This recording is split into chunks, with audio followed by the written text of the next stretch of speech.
है जी?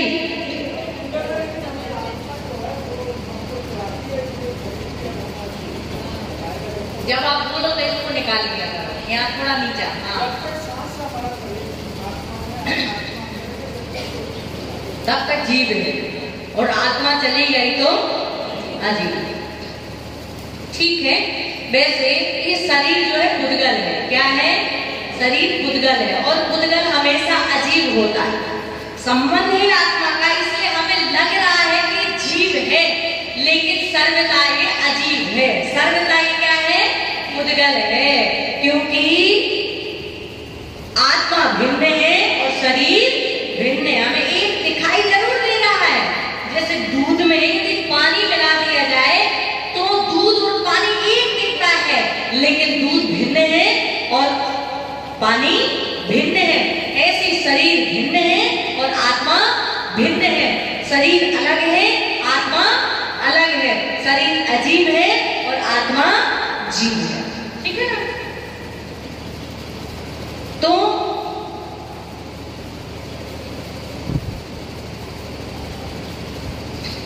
सुख, ये जीव जो है क्या चाहता है? सुख चाहता है। सुख कितने प्रकार का है? कितने प्रकार का है सुख? मुख्य रूप से 4 प्रकार का सुख। कितने प्रकार का? लिख लीजिए जिसके पास हो। 4 प्रकार का सुख है और 4 ही प्रकार का दुख है। कितने प्रकार का सुख है?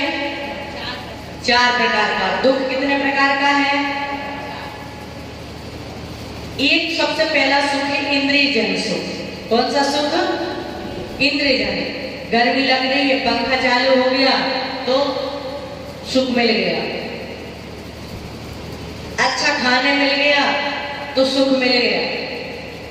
अच्छा पीने मिल गया तो इंद्रियों को अच्छा लगने वाला ये इंद्रियजन्य सुख है। चक्षु इंद्रिय के लिए, कर्ण इंद्रिय के लिए, स्पर्श इंद्रिय के लिए, रसना इंद्रिय के लिए, घ्राण इंद्रिय के लिए जो चीज रुचती है वो चीजों से मिल जाती है तो इंद्रियजन्य सुख है। कौन सा सुख है? इंद्रियजन्य सुख है। दूसरा सुख कौन सा है? मनोत्पन्न सुख। जो हमने सोचा था मन में और वैसा कार्य हो गया, या एक मन से एक कोई प्रसन्नता का कार्य हो गया तो हमारा मन कैसा हो गया? प्रसन्न हो गया। बोलते ना, मन प्रसन्न हो गया। तो दूसरा सुख कौन सा होता है? मनोत्पन्न सुख। तीसरा कौन होता है? प्रसन्नोत्पन्न सुख। एक प्रसन्नता होती है, हमारा बेटा अच्छे नंबर से पास हो गया तो क्या हो जाती है? लॉटरी लग गई या कोई अच्छी दुकान, अच्छा बिजनेस चल गया तो एक प्रसन्नता होती है। कोई अच्छा कार्य हो गया तो क्या होती है? प्रसन्नता होती है। जैसे आपके स्थापना का कार्यक्रम अच्छा हो गया तो अध्यक्ष जी क्या हुई? आपको क्या हो गई? माता जी यहाँ पर आ गई चतुर्मास करने के लिए तो आप क्या हो गया है? प्रसन्न हो गए कि नहीं? तो ये क्या है? प्रसन्नोत्पन्न सुख। और सबसे लास्ट का सुख होता आत्मोत्पन्न सुख। कौन सा? आत्मोत्पन्न सुख, आत्मिक सुख जिसको कहते हैं। आत्मा से उत्पन्न हुआ सुख। जब हम ध्यान में बैठते हैं, जब अपनी आत्मा में लीन होते हैं, उस समय जो सुख की अनुभूति होती है, या जो सिद्धों का सुख होता है, जो मुनियों का सुख होता है, वो सुख कहलाता है। कौन सा सुख? आत्मोत्पन्न। ये सुख तो बाहर चीजों के निमित्त से होते हैं, लेकिन जो आत्मा में लीन होने पर जो सुख प्राप्त होता है वो सुख होता है आत्मोत्पन्न सुख। बात समझ में आ गई? लिख लिया आप सबने? सुख कितने प्रकार के हैं? 4। कौन कौन से हैं?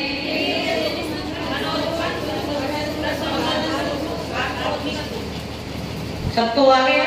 पीछे वालों को, आप लोगों को, भाई लोगों को? सुख कितने प्रकार का है?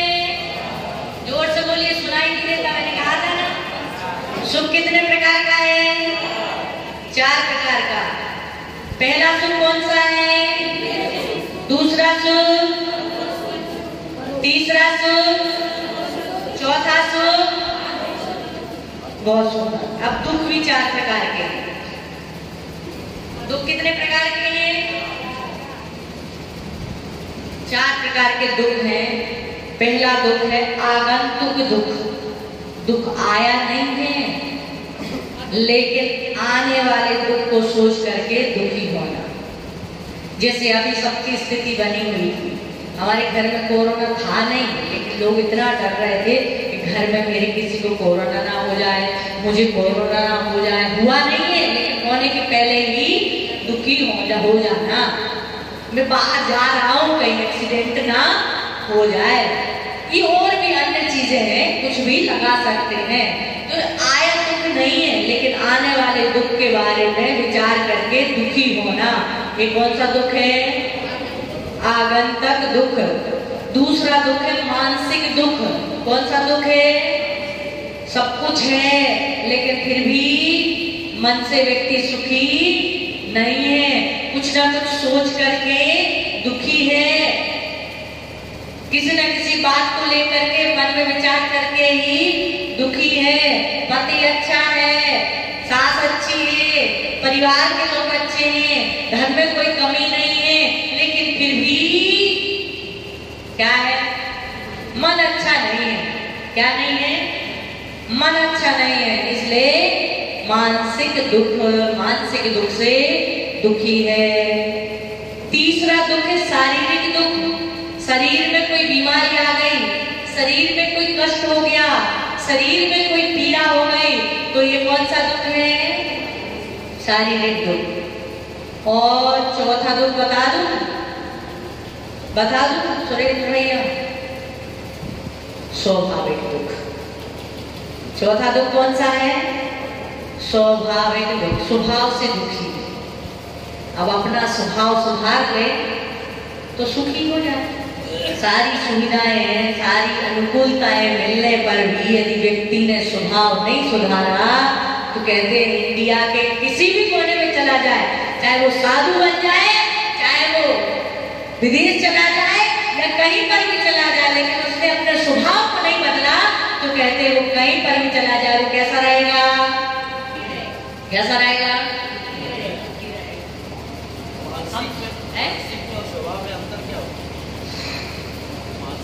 मानसिक में ये है कि उसको सारी अनुकूलताएं मिल रही हैं, लेकिन फिर भी मन जो है, बहुत सारे लोग होते हैं, घर भी है, सब कुछ है, लेकिन फिर भी रोते रहते हैं, हमारे पास तो कुछ नहीं है, हमारे पास तो कुछ नहीं है। ऐसा होना है? सारे लोग अच्छे हैं, लेकिन उसके बावजूद भी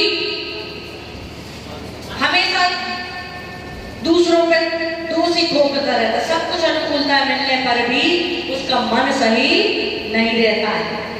और कई लोगों की मनाई स्थिति भी बिगड़ जाती है। मानसिक रोग कई तरह के होते हैं। मनाई स्थिति बिगड़ जाती है, पागल हो जाते हैं, तो ऐसी स्थिति भी होती है। और स्वभाव से दुखी वो है कि मतलब सदा ऐसा रहता है। मानसिक दुख वाला तो एक बार थोड़ी देर के लिए सुखी भी हो सकता है, थोड़ी देर में दुखी भी हो सकता है, लेकिन स्वभाव से जो दुखी है, यदि कोई बहुत चिड़चिड़ा है, बहुत गुस्से वाला है, करे अपने गुस्से को सुधार लो, उसको अपने आप हो जाओगे।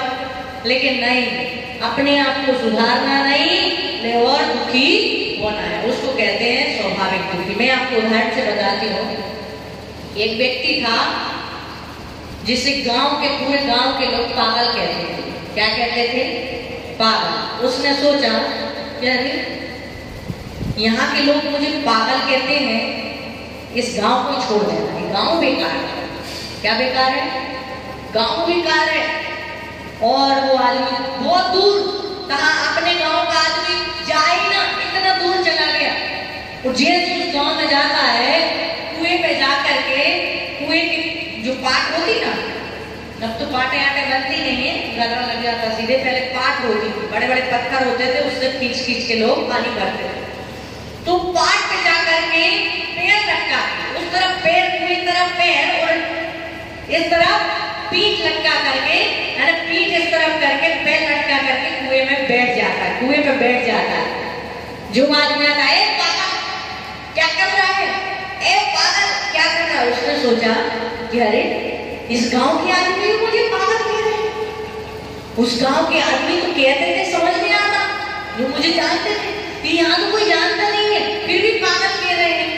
अरे वहां पर भी तू पागलपन कर रहा था, इसलिए पागल कहते थे, यहाँ पर भी तू पागलपन कर रहा है, इसलिए यहाँ पर भी तुझे लोग पागल कह रहे हैं। ऐसे ही व्यक्ति जिस स्वभाव से जो दुखी है, सब कुछ है, कोई कमी नहीं है, फिर भी जिसने अपना स्वभाव ही बना लिया, नेचर ही बना लिया है, वो कहते हैं स्वाभाविक दुखी।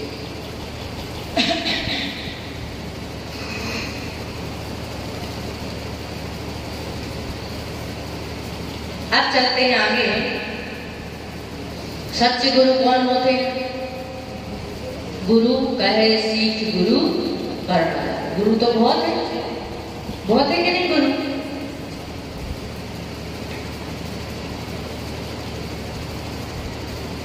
महाराज, मच्छर और मोबाइल। आप अयोध्या में चले जाओ, वहां तीनों चीजें ज्यादा हैं। मच्छर भी बहुत है, मक्कड़ भी बहुत है, मक्कड़ बोले तो बंदर, मक्कड़ भी बहुत है और महाराज भी बहुत है। लेकिन यहाँ पर जो गुरु है, गुरु की सच्ची परिभाषा क्या है? गुरु कौन है गुरु? जब आप रत्नकाल शास्त्राचार पढ़ेंगे तो उसमें पढ़ेंगे, क्या पढ़ेंगे? विषयासावशातीतो निरारंभो परिग्रह ज्ञान ध्यान तपो रक्ता तपस्वी सा प्रशस्यते। क्या पढ़ेंगे? जो विषयों की आशाओं से रहित हैं। कैसे हैं? विषयों की आशाओं से जो रहित हैं। बाकी तो सब विषयों की आशाओं में फंसे पड़े हैं। कोई गांजा पी रहा है, क्या पी रहा है? कोई चिलम लगाए हुए है, तो कोई भभूत लगाए हुए है, तो कोई नारी को रखे हुए हैं। लेकिन हमारे गुरु के पास जो है, ना तो कोई भभूत होती है, ना कोई चिलम होती है, ना ही कोई आडंबर होता है, और ना ही कोई स्त्री होती क्या? नहीं होती ना? किसी साधु के पास स्त्री देखी आपने? नहीं ना? साधु बनने के पहले तो स्त्री हो सकती है, लेकिन साधु बनने के बाद उनके स्त्री नहीं होती है। तो इसलिए विषयों की आशाओं से जो रहित हैं, वही हमारे गुरु, सच्चे गुरु कहते हैं। बात समझ में आ रही? सब लोग जानते हैं। अब आगे हम चलेंगे कि शिक्षा सुनने का आदेश देते हैं कि हम शिक्षा सुने, और वो शिक्षा क्या होगी, इस बात को पहले तो शिक्षा सुनने का आदेश देते हैं, पहले लाइन में, पंक्ति में, और दूसरी पंक्ति से शिक्षा प्रारंभ होती है। शिक्षा क्या है, क्या सीख है, गुरु हमें क्या संदेश दे रहे हैं, क्या शिक्षा दे रहे हैं। ताहि सुनो भवि मन धीरिया, जो चाहो अपनो कल्याण।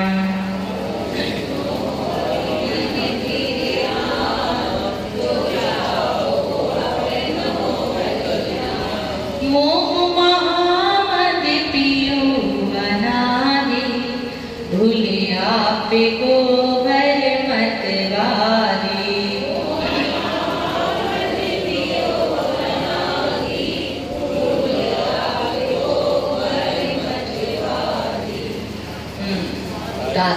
बोलिए, आप लोग सभी लोग एक साथ बोलिए, जोर से बोलिए।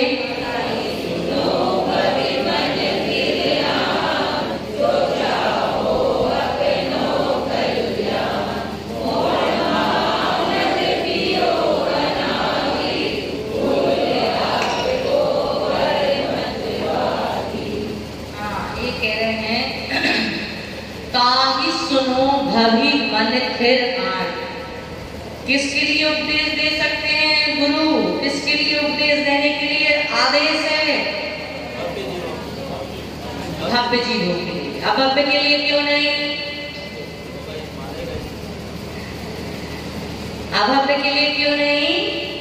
इसलिए मान जाएगा, वो भी मानेगा, ग्रेवक तक चला जाएगा, दीक्षा धारण कर लेगा मुनि बन करके, लेकिन उसका कल्याण नहीं होगा, उस सम्यक को प्राप्त नहीं कर सकेगा, वो निर्वाण को प्राप्त नहीं कर सकेगा। जो समझे नहीं उसको समझाने से मतलब है दीवाल में मुड़ मारना, दीवाल में सिर मारना, ऐसा बोलते ना। समझते ही नहीं है। जैसे बोलते ना भैंस के सामने बीन बजाना है, सुनते ही नहीं है, समझते ही नहीं है, तो कहते हैं उसके सामने तो सिर्फ बीन बजाना है। ऐसे ही अपनी एनर्जी वेस्ट करना है। एनर्जी कहाँ वेस्ट करना? जहाँ पे लोग सुने, जहाँ पे लोग समझे, जीवन में उतारने का भाव बनाए। तो इसलिए जो भव्य जीव है उसके लिए ही उपदेश दिया गया। ताई सुनो भव्य मन थिरान, जो चाहो अपनो। यदि ये भव्य जीव अपना कल्याण करना चाहते हो तो क्या करो? स्थिर अपने मन को कैसा कर लो? स्थिर कर लो।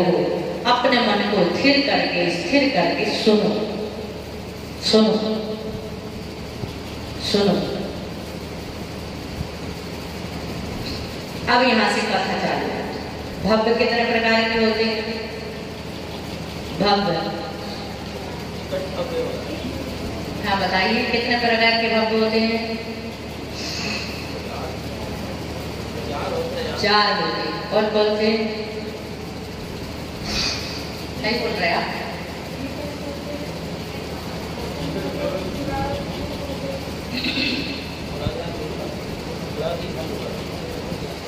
निकट भाव और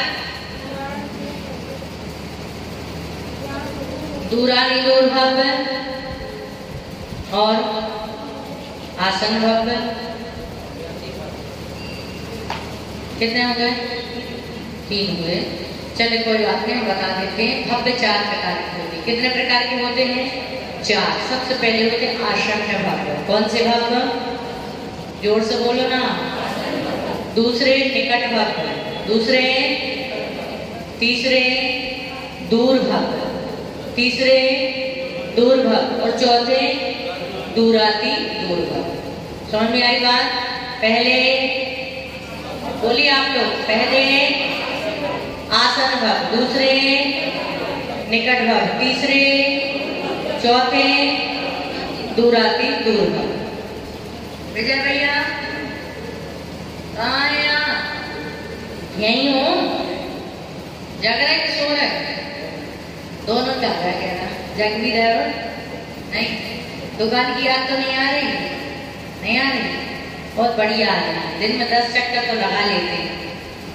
कहीं कुछ भी हुआ पता नहीं कहाँ से खबर मिल जाती है 1 सेकंड के अंदर। एक तो अनिल भैया, एक विजय भैया और एक गोलू के पापा। उनका नाम तो मुझे नहीं पता।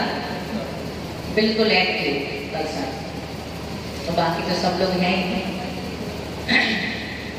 और हमारी भाभी लोग हैं। तो भव्य कितने बोलते विजय भैया? 4। कितने अच्छे सुना है। ऐसे लोग होना चाहिए कि नींद में भी सुन लें। 4 भव्य होते हैं। कौन कौन से? आसन भव्य, निकट भव्य, दूर भव्य, दूरा। आसन भव्य कौन है? जो उसी भाव से निर्वाण को प्राप्त करने वाले। आसन भव्य कौन है? उसी भाव से निर्वाण जाने वाले। निकट भव्य कौन है? 8-9 भाव के बाद जो निर्वाण को प्राप्त होने वाले, वो कौन है? निकट भव्य। दूर भव्य कौन है? जो भविष्य में कभी न कभी मोक्ष जाएंगे। और दूराती दूर भव्य कभी निर्वाण को प्राप्त नहीं करेंगे। वो क्या है? दूराती दूर। मतलब वो व्यवहार राशि में आएंगे नहीं, निगोद में है। निगोद में ही अनंत काल से, अनादिकाल से है और अनंत काल तक निगोद में ही रहेंगे। इसलिए वो कौन से भक्त हैं? समझ में आ गई बात? नहीं, अब वाला है, मैं उदाहरण देके समझाती हूँ आप लोगों को, तो जल्दी समझ में आ जाएगा। एक तो वो महिला है जो प्रसूति गृह में पहुंच गई है। अब आज घंटा, 2 घंटा, 4 घंटा या फिर सुबह से लेकर शाम तक में वो बच्चे को जन्म देगी। वो कौन सी भाव है? आसन। कौन सी भाव है? आसन। एक महिला है जिसकी शादी हुई है, वो गर्भवती हो गई है।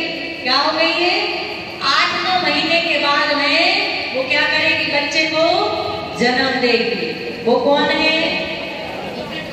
निकट भाव और दूर भाव। अभी कन्या है, बच्ची ने जन्म लिया है, बड़ी होगी, विवाह होगा, युग संयोग मिलेगा तो वो बच्चे को, संतान को पैदा करेगी, लेकिन अभी वो गर्भवती नहीं है। वो कौन सी भाव हो गई? दूर भाव। और एक महिला वो है जो सती है। कैसी है? सती है और पतिव्रता। सती है और विधवा है। सती बोले तो पतिव्रता, पतिव्रता है और कैसी है? विधवा है। अब सती है तो दूसरी शादी करेगी नहीं, दूसरे परपुरुष का समागम करेगी नहीं, इसलिए वो संतान को पैदा करेगी नहीं। लेकिन संतान पैदा करने की योग्यता है उसके अंदर। क्या है? संतान पैदा करने की उसके अंदर योग्यता है, लेकिन वो उसे संयोग नहीं मिलेगा, इसलिए वो अब बच्चा पैदा नहीं कर सकेगी। वो कौन सी भाव है? दूराति दूर भाव। और अब वो है 5 स्त्री। अब वो है 5 स्त्री। उसे कितना भी देवशास्त्र गुरु का समागम मिलता रहे, अर्थात उसे पति का कितना भी समागम मिलता रहे, फिर भी वो कभी पुत्र को उत्पन्न करने की समर्थ नहीं रख सकती है। तो वो कौन सी भाव हो गई? कौन हो गई? कौन हो गई? पीछे वाले समझ में तो आ रहा है ना? माइक से समझ में आ रहा है ना? फाइनल नहीं ना? चलिए अब हम आपसे पूछ रहे हैं, जो हमने बताया ना वही पूछेंगे, ठीक है ना? आसन भाव तो कौन है? उदाहरण आप बता रहे भाभी? हाँ बताइए, खड़े होकर बताइए।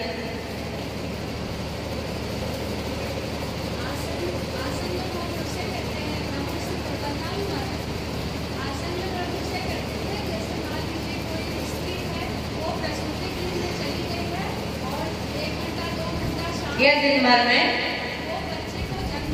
जी जी बहुत सुंदर।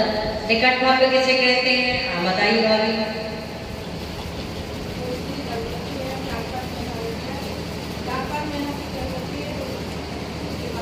बहुत सुंदर।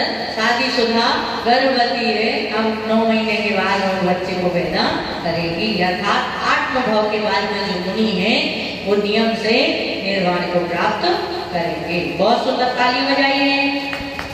अब कौन बताएगा दूर भाव को? जेंट्स में से बताइए, कोषाध्यक्ष जी, दूर भाव कौन है?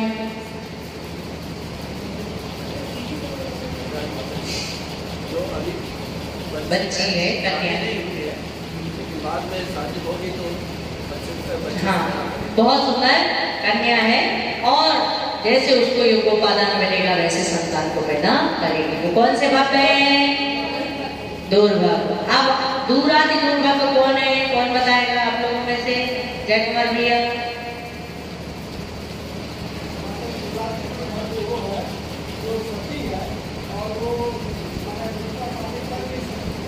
सती है और विधवा है। क्षमता। हाँ ऐसे ही जो दूरादि दूर भाव है वो निगोद में है। कौन से निगोद में है? नित्य निगोद। कौन से निगोद में है? नित्य निगोद। अभी बाहर नहीं आया और ना आएगा। हालांकि नित्य निगोद जीव बाहर आ सकता है, लेकिन वो जो दूरादि दूर भाव है, भाव है, भव्यता है उसके अंदर, लेकिन वो व्यवहार राशि में आएगा ही नहीं।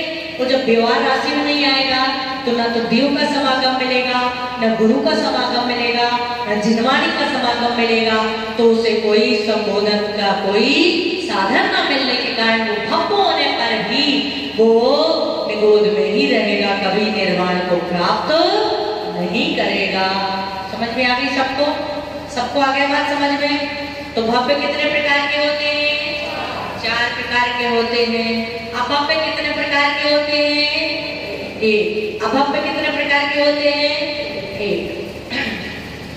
ठीक है ना? जो बांझ स्त्रियों से अभव्य कहते हैं, उसे कितना भी समागम मिल जाए फिर भी वो संतान पैदा नहीं कर सकती है। ऐसी अभव्य के लिए इसकी परिभाषा ये भी तो जैसे आसन भव्य उसी भाव से निर्माण जाने वाले, वहाँ पहले मैंने बता दिया था। हाँ, वो उदाहरण देके इसलिए समझाया ताकि आपको समझ में आ जाए। जो उसी भाव से निर्वाण जाने वाले वो आसन्न भव्य, जो 8वां भाव निर्वाण जाने वाले वो निकट भव्य, जो भविष्य में कभी न कभी जाए वो दूर भव्य, और जो भविष्य में भव्य होने पर भी निर्वाण को प्राप्त ना करे वो